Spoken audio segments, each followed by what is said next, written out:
And Hugh Miles has written extensively about Cairo and the revolutions in the Middle East. And let's now get some analysis from him right now. Mr. Hugh Miles, welcome to RT. It's good to have you with us. So why do you think military has launched what is basically a full-on assault on two of the protesters' locations there?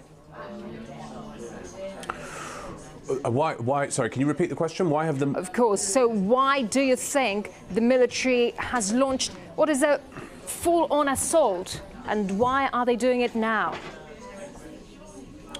Well, the military have been preparing for this for some time. There have been leaks about this for several days. We were expecting it right after the Eid holiday, which was a couple of days ago, but I think the square was just too full of people then for it to be safe, and they thought that maybe they could frighten some people off by leaking about the attacks in advance. But now the military felt it had to make this move because this protest is blocking up a major thoroughfare in the centre of Cairo. It's causing serious disruption. They've been there for many, many days. So this is why they've gone ahead and taken this move. That's why they've done it. But still, there's a large number of Islamists in the country, and they're not planning to give up. So could we see the country slip into a lengthy civil war there?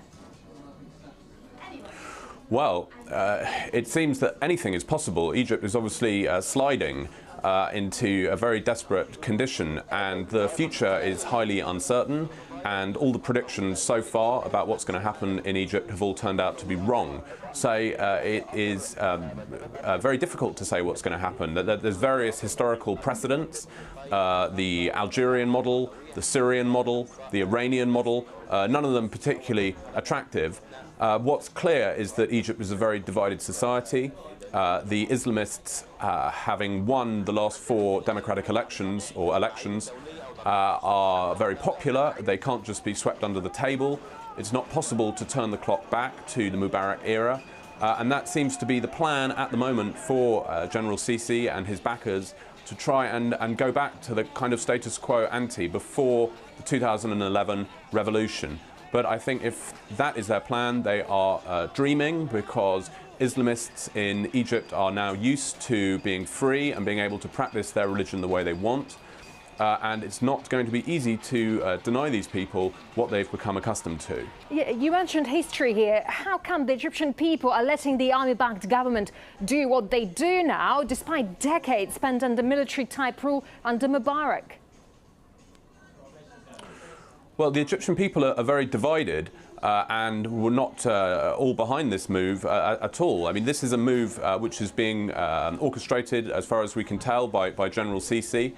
And the army. Of course, the army have spent decades ruling Egypt and have long been opposed to the Muslim Brotherhood, and they're very separate from the Muslim Brotherhood. The army tries to keep the Muslim Brotherhood out of their ranks.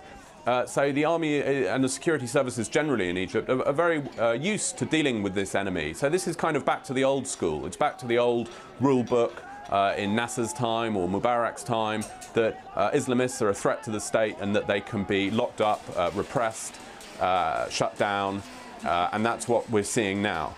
But it just seems like times have changed since these tactics worked, and it seems that the military is out of touch with the makeup of Egyptian society today, where Islamism has become extremely popular. And what we're really seeing now in Egypt is a clash between people who want Islam as their frame of reference against people who want a more secular kind of European-style frame of reference. And that's a very fundamental divide. It divides families, and it divides Egypt. Probably roughly half and half, I mean, is the best guess. So Egypt has to find a way of squaring this circle, and the obvious way is to have some kind of political reconciliation, some kind of power-sharing government, where, for example, President Morsi is allowed back, but he has no other Muslim Brotherhood ministers, and Mohammed al-Baradei is his deputy, and maybe Hamdin al-Sabahi can run this ministry, and Amr Moussa can run another ministry. So everyone shares power, like as happened in South Africa after the end of apartheid. But unfortunately, there's been no indication of any kind of broad, inclusive, reconciliatory gesture.